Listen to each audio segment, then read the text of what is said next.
Siempre todos hemos querido compartir algo con la gente y yo quiero compartir con ustedes una vivencia que llevo más de 30 años haciendo empresas en torno a actividades de alto riesgo, que son esencialmente minería y en algunos casos construcción. Pero nos vamos a referir solamente al campo de la minería. Nos vamos a imaginar un árbol en un lugar donde no hay mucha vegetación. Esa es una inversión de alto riesgo. Es decir, una empresa que pueda prácticamente estar expuesta a una serie de vulnerabilidades que van desde la sequía hasta que podría tener el acoso de muchos factores que limiten su crecimiento o su permanencia en el tiempo. Entonces, pero tiene una ventaja ser una empresa de alto riesgo. Si se fijan, manejando la analogía, es que genera una sombra y toda actividad empresarial, los bienes y servicios que genera es la sombra que va a generar como un factor de satisfacción del cliente. Ahora, el cliente va a acudir a aquellas empresas que sean las únicas en su género. ¿Por qué? Porque definitivamente lo que va a acontecer es que no hay otras más que les ofrezcan ese bien o servicio. Ahora bien, si vemos lo que está pasando con Bolivia, la base empresarial que se tiene de las más de 336,000 empresas que están configuradas a diciembre del 2021, que esta es la fuente de Fundempresa, el 13% son justamente esas actividades que están vinculadas al alto riesgo. Y hay un 86% que están vinculadas a otras áreas que no son necesariamente de alto riesgo. ¿A qué les llamo yo empresas no necesariamente de alto riesgo? Las que están vinculadas a comercio, servicios y todo aquello que puede reconvertirse en el tiempo. Pero las actividades de alto riesgo demanda la inversión específica y especializada de lo que son activos como ser tractores, maquinarias, una máquina para hacer fideos o una máquina para poder hacer la extracción de ciertos minerales o triturar minerales o finalmente hacer fundición o en su caso la agricultura. Entonces, son actividades que de una u otra manera, que si hay un cambio en el comportamiento del mercado o un cambio en algunos otros de los factores como la estabilidad social, la estabilidad política o la estabilidad económica, pues van a tener una probabilidad de fracaso. Pero ¿cuál es la ventaja? Volviendo a la analogía del árbol único, es que cuando eres único, es el único que está generando ese tipo de sombra. Por tanto, tu oportunidad de administrar tu mercado es mucho mayor a lo que sucede en un caso de un bosque. Por ejemplo, si vemos aquí, tenemos muchos árboles generando sombra. Es el mercado, es ese 86% de la base empresarial de Bolivia. Todos te están ofreciendo una sombra y hay unos que son iguales entre sí y esa es la competencia. Y en esa competencia la distribución del demandante es mucho mayor y por tanto no son actividades que te van a generar los réditos que tú estás esperando a la hora de hacer una inversión. Ahora bien, ¿cómo encarar este tipo de inversiones? Primero, lo que hay que hacer es evaluar esos tres factores que les decía. La estabilidad política. Normalmente eso es un elemento importante en todo país de que haya la coexistencia entre todos los actores para que no genere inestabilidad en el mercado local y externo. La otra, la inestabilidad social, que tiene consecuencias muy serias, especialmente en esas actividades que han hecho grandes inversiones, como el caso de la minería o la industria. La minería, para poder desarrollar un yacimiento, tienes que construir una carretera, tienes que desarrollar todo un área para poder explotar el mineral, y si tú vas a tener dificultades con el entorno social, el entorno político, pues definitivamente estás expuesto al fracaso. Y para que eso no sea un factor de riesgo que prácticamente se lleve tu patrimonio y el patrimonio de los otros actores que van contigo, es que hay que desarrollar una estrategia. Y la estrategia, en mi vivencia propia, es la siguiente.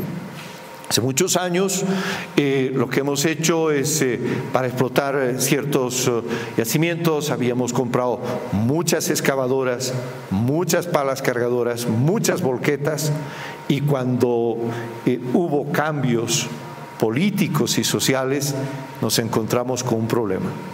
¿Qué hacer con toda esa inversión? Entonces, monetizar esos bienes nos llevó mucho tiempo y obviamente nos llevó a tener muchas pérdidas. ¿Qué es lo que hemos hecho ahora? En vez de tener 20 volquetas, tenemos solamente 2 y 18 son contratadas. En vez de tener 10 excavadoras, solamente 1 es nuestra y 9 son contratadas.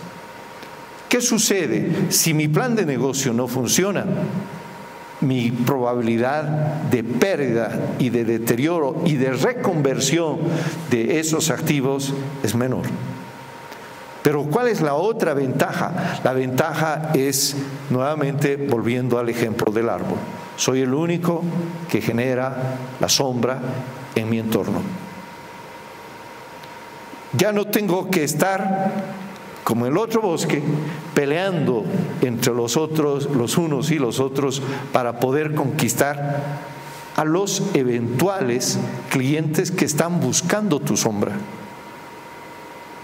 Entonces, estos factores que les voy transmitiendo, si les va a servir a quienes estén decididos a hacer inversión en áreas de alto riesgo, también quiero mostrarles esta base empresarial. En esta base empresarial, un país va a poder tener una economía muy fuerte en la medida en que este número suba. ¿Por qué? Porque este número, cuando empieza a subir, hay capacidad exportadora. Fíjense nomás lo que está pasando en este momento en el país. Los minerales han empezado a cobrar tanto valor que recuerdo hace muchos años, cuando en los años 90, el oro se cotizaba en $250 la onza Troy. Hoy está superando los $1.900 la onza Troy. Entonces, eso le permite a un país tener mayor capacidad exportadora y obviamente genera efectos multiplicadores en la economía mayores. Entonces, si vamos viendo estas otras actividades, como la actividad manufacturera, tiene dos elementos muy interesantes la actividad manufacturera. Uno, satisface el mercado interno, y si tiene la capacidad tecnológica y la capacidad de innovación, va a poder conquistar mercados extranjeros. Y si ha logrado esos dos elementos, es una industria exitosa. Es una industria exitosa, podría citar muchas, pero pues no es el caso en el que tengamos que referirnos a marcas específicas. Pero sí hay personas que han podido innovar en materia alimenticia, por ejemplo, han diferenciado su producto y hoy conquistan nichos de mercado muy importantes en el mundo. Entonces, en la conclusión final, ¿cuál es la recomendación o cuál es el elemento con el que yo pueda aportar a futuros empresarios? es que a la hora de hacer inversiones en áreas de alto riesgo como la minería, la industria, la agricultura o la producción de energía, es que busquen la forma de hacer una empatía económica con el entorno, que es tercializar los servicios en vez de hacer grandes inversiones en activos fijos que en el tiempo no van a poder ser realizados. Y esto tiene un efecto muy positivo a la hora de generar aquello que buscan muchas empresas, que es la responsabilidad social empresarial. No es lo mismo que tú asignes una parte de tu presupuesto para que se hagan escuelas, colegios o beneficiar a un equipo de familias, a que generes un efecto multiplicador en el conjunto. Es decir, no es lo mismo que tú compres 20 volquetas o alquiles 18 volquetas de 18 personas diferentes. No es lo mismo que tú inviertas en 10 excavadoras o que tengas que alquilar 9 excavadoras y ganemos todos. La responsabilidad social empresarial está ahí, en que ganemos todos. Y a la hora de ganar todos es que viene un elemento que es mucho más importante. Las sinergias sociales, políticas y económicas y sociales son cada vez más fuertes. Es decir, ese encadenamiento de factores de interés en que el plan de negocio funcione es mucho mayor y mucho mejor.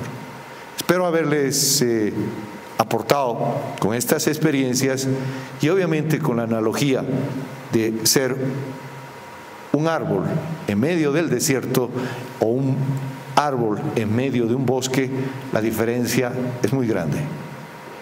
Muchas gracias.